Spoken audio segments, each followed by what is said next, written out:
Uma pergunta que sempre fazem para mim, qual o momento da gente fazer o Trendelenburg na hora de realizar a cirurgia minimamente invasiva?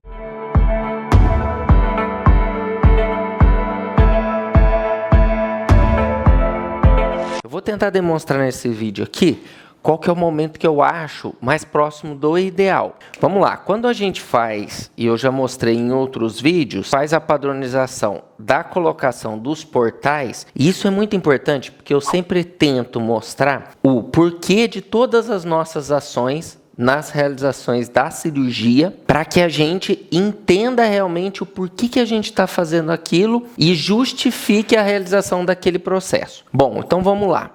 Como que a gente faz geralmente as punções na cirurgia minimamente invasiva? Aqui eu vou falar da cirurgia laparoscópica.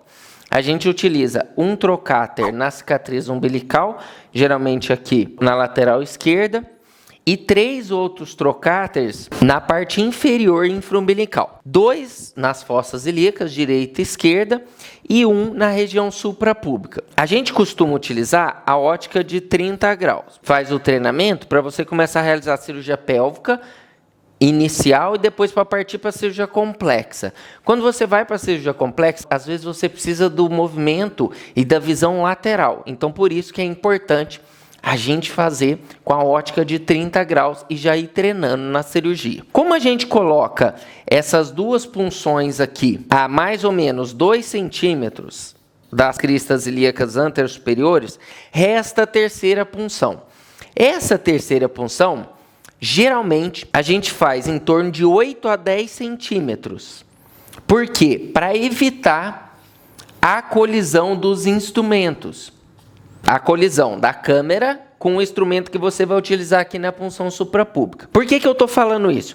Porque eu opto por fazer da seguinte forma a padronização. Primeiro, a gente faz a punção umbilical. E daí, independente de qual forma você vai fazer essa punção umbilical, ou se vai ser com agulha de Verdes, ou se vai ser a cegas, ou se vai ser aberta, né, a punção de Rasson, independente de como você faça, eu faço ela, não insuflo o gás. Então a primeira dica é, faz a punção, não insufla a cavidade. Coloca a câmera, visualiza o local da punção se não teve algum acidente, e daí você certifica que está dentro da cavidade, você começa a insuflar de maneira lenta. Você pode colocar a pressão lá no insuflador ideal para você, eu utilizo em torno de 12 milímetros. A pressão que você vai colocar no insuflador, eu coloco a máxima, porque eu limito pela entrada do portal quanto que eu quero que entre. É semelhante à agulha de Verdes, que dá ali de 1 a 2 litros por minuto, independente do tanto que você colocar de pressão no insuflador, porque ela é muito fina. Então aqui eu vou insuflando lentamente, faço o inventário do local da punção e da cavidade, só a partir daí é que eu faço o Trendelenburg. Porque daí eu faço o inventário de toda a cavidade do abdômen superior também. Eu começo sempre de forma padronizada na fossa ilíaca direita, vou subindo na goteira parietocólica, no apêndice, cólon ascendente, aí vejo o lobo lateral direito do fígado, passo o falciforme ali, o diafragma, vou para o lobo esquerdo do fígado, o diafragma, aumento o estômago, desço no colo descendente e na região do meio, do meso, entre o delgado, e daí vou para a região da pelve.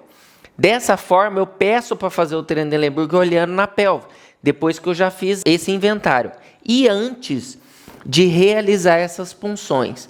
Mas por que isso, Marcelo? Eu percebi que naquelas pacientes que tem o avental aqui, que são um pouco mais obesas, essas punções, elas podem sofrer alteração de até, eu já vi, 6 centímetros.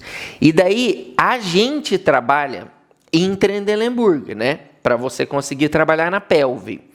Quando você faz o Trendelenburg, se der essa alteração de 2 centímetros, 3 centímetros, os trocáteres ficam muito próximos, se você tiver feito antes. E isso vai ficar ruim e você vai ter mais dificuldade durante a sua cirurgia. Você vai gastar um esforço maior para realizar a sua cirurgia.